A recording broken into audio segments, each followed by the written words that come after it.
My past couple of videos have been very villain heavy. I'm going to do another villains video, but instead of doing a Sinister Six, I thought to myself, I'm gonna give you my top 10 Batman villains of all time. Before I jump into the list, I'll just tell you right now, this list is subject to change. It could change tomorrow, next week, next month, next year, and could look very different. But spots 1 and 2 are definite. Those two characters will likely always be on a top 10 list within the top 3. And also, one more disclaimer, I am keeping Catwoman off of this list because yes, there are times where she acts as a Batman villain, but I would say more so nowadays you would consider her part of the Bat family and even a girlfriend of Batman. So starting with number 10, I'm going Ra's al Ghul. I think if I made this video maybe a couple of months ago, Ra's would have found himself somewhere within the top 5, but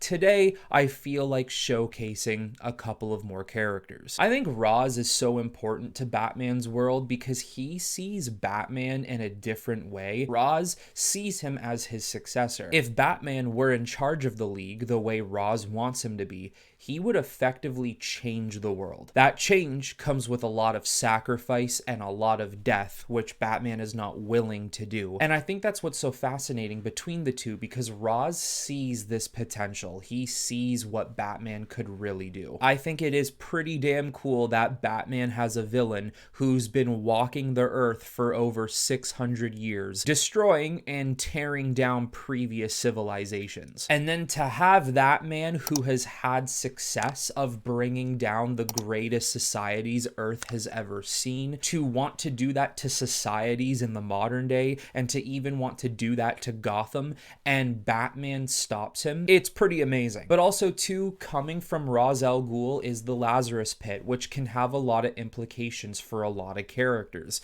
let alone Ra's al Ghul, who has lived for over 600 years. Look what has happened with Red Hood, Jason Todd, coming back to life. I mean, this isn't within the mindset of Bruce Wayne, but if he really wanted to, if his time was coming to an end as Batman, he could really just jump in that Lazarus Pit, rejuvenate himself to a 20-year-old man, and start all over again. At number 9, right now, I'm gonna go with Owlman. I really like Owlman and the Crime Syndicate and the stories that come from that universe. The Crisis on Two Earths movie is fantastic, voiced by James Woods, who really paints a picture of just how much better Owlman is than Batman. And really, not so much because he's better than him talent-wise, but he's better than him in ways because he will do things that Batman simply will not resort to. I could go really simple here and say, oh, I really like Owlman because he's got a cool costume and he uses really cool gadgets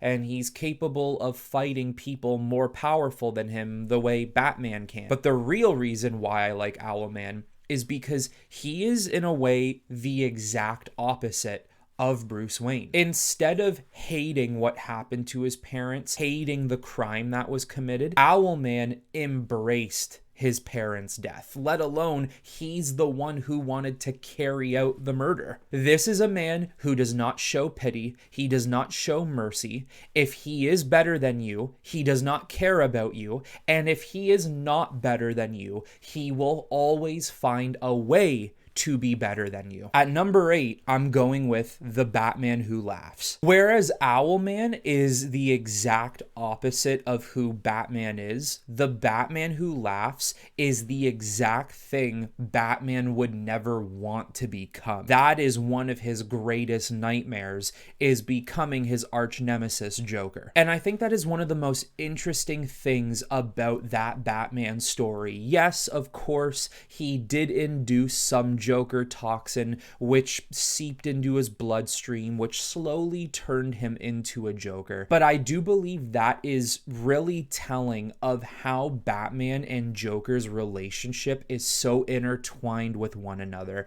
that the one thing that tips Batman over the edge is becoming Joker. When we talk about Batman and defend his skills, we always go through the fact that Batman is just better trained than everybody. He knows how to fight better than anybody. He's one of the most smartest men in the DC universe. He can take down beings and gods by himself. He can stand amongst with the best of the best in the Justice League. We always talk about how in comic books, if Batman really wanted to, he could become a god slayer himself and just go around the multiverse and wipe out anyone he wanted. That's how dangerous this human being is. Well, there you go. You have the Batman who laughs. A Batman who literally becomes a multiversal killer. The dark multiverse comes with a lot of evil and powerful versions of Batman, but I believe the Batman who laughs is in a league of his own.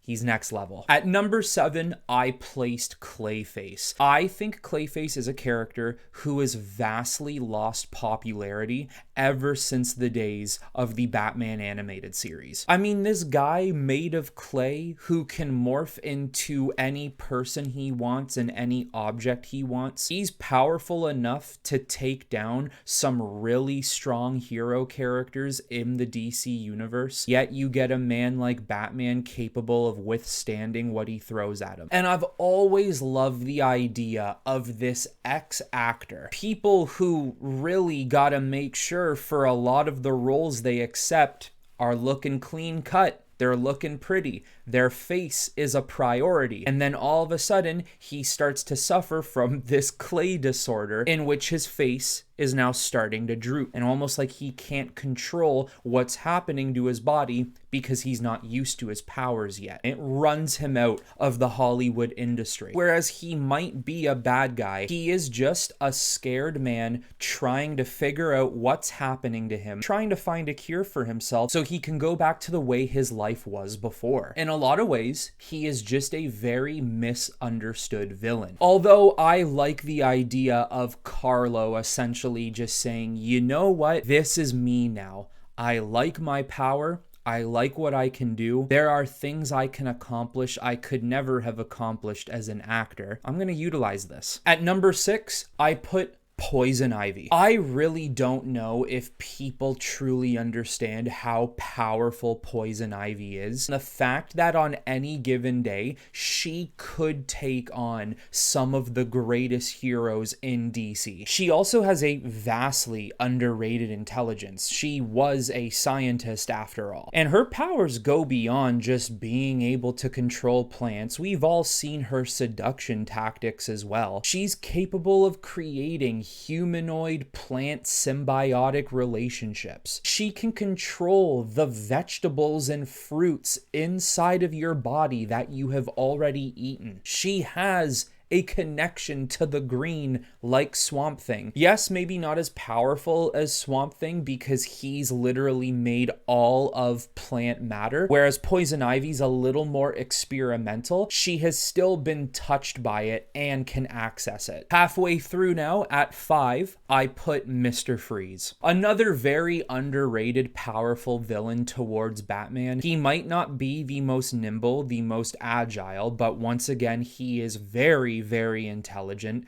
and he can utilize cold temperatures past freezing. I do really appreciate Freeze, though, beyond his villain arc. I appreciate the connection that Freeze and Batman actually share together. The loss of a loved one. Once again, just like Clayface, but in a very different reason, Freeze is very misunderstood in why he's a villain. The things he does maybe aren't the most ethical, putting regular citizens in harm's way, but really all he's trying to do is to save his dying wife, the one woman that means more to him than anything else in the world. Freeze does not want the curse that was thrust upon him. He doesn't want to live in this icicle agony for the rest of his life, but he will utilize it because he believes it's in his best interest in finding ways to save Nora. I've always appreciated Mr. Freeze, not just as a villain, but as a man who is dedicated to his purpose. At 4, I am placing the Court of Owls. Scott Snyder was an absolute genius coming up with this villain idea. I think it is such a smart villain, it actually makes me jealous that I never came up with an idea like this. But in ways, it's kind of obvious in the most genius way. Of course, Batman's dark, dungy, scummy city would be the victims of an underground crime terrorist group that takes over and has been running Gotham for hundreds of years. This is a villain who just makes so much sense for Batman. It is a sign that Batman's war and protection on Gotham is never ending. And I think there's just so much potential with the Court of Owls. They can be a group that, if you look back at their history, you can write stories about how the court knew other societies and other sectors of people. You can do stories where the court has tried to take over other cities in the past, like Keystone or Metropolis or Central City. You can do so much with them. Even though we have the basis of what the Court of Owls are, a secret underground syndicate who rules Gotham, I feel like we've barely scratched the surface on what they can truly be capable of. At number 3, I've placed Bane. Bane is no longer that roided up wrestler character that he once was. This is a character who, beyond being super strong, is very smart, very tactful, very analytical. I would argue Bane has been upgraded so much throughout his stories in history that he might be one of the best fighters that Batman actually has to go up against in his rogues gallery. Adding on top of that is obviously his usage of Titan. Batman has lost a lot in his years of being a comic book character. He's also won battles triple times the amount that he's lost battles. But never forget, the one man who truly beat Batman is Bane. We can sit here and say The Dark Knight Rises is a great interpretation of how tactful Bane is, but I do gotta be honest, I believe Batman Arkham Origins is the perfect representation of what Bane is all about. Enough said. Coming into the top 2, which I did previously say were the unmovable characters of my list. At number 2, I am placing Scarecrow. What better than to get a character to match Batman's addiction with fear? And Scarecrow has even more potential with the things that he can do with fear. Batman doesn't utilize a fear toxin. He himself is enough to make a lot of criminals scared of him. But Scarecrow, with his fear toxin, can make you see some of the most disturbing things in your life. As much as I wouldn't want to maybe be a person who deserves a beatdown, spotting Batman in a dark alleyway coming towards me, that would make me shit my pants. I do believe that Scarecrow's fear toxin is just as bad, because you don't know the horrors you're gonna see, and you don't know how long you're gonna have to go through it. Once again, just like all of Batman's villains, Crane is very smart. In my opinion, another perfect rendition of the character of Scarecrow is Batman Arkham Knight. A Scarecrow who, in a way, shows a little bit of a Riddler personality, always trying to prove that he's better. In this case, Scarecrow trying to prove that he is better than Batman, that he is the one to be feared more. Every single night, Batman beats people into oblivion. He shows people why they should be afraid of him. But Scarecrow wants to sit here and say, not even you, Batman, understand fear. And then finally, at number 1, we have the one and the only Joker. Yes, I know it might be obvious, it might be typical.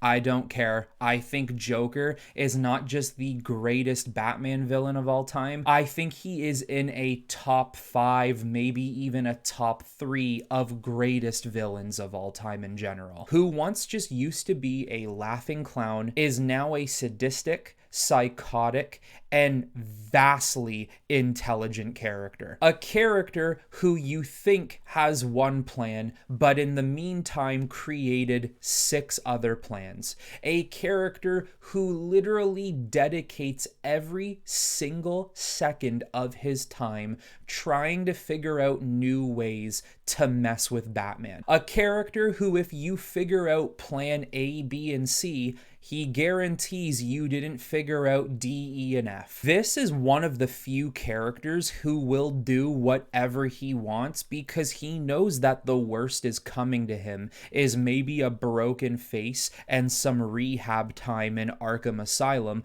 before he breaks out anyways. He will kill many civilians of Gotham City. He will kill or severely injure members of the Bat family because he's allowed to constantly get away with it. So if he can do it, why not? Batman, a man who's not even a man. He can stand up with gods, as I've said. He can even fight people 100 times more powerful than him, and he can still beat them. Yet one clown stands in his way over and over, and I think that's why I love him so much. Also adding to the fact, the inspiration this character has had on Batman media over the years, from actors like Mark Hamill and Heath Ledger, the way he was represented in Batman the Animated Series, the Batman show that followed up that animated series, the Arkhamverse, the Dark Knight trilogy, even now Joaquin Phoenix version of Joker. Often people say there is no Batman without Joker, and there is no Joker without Batman. And that's not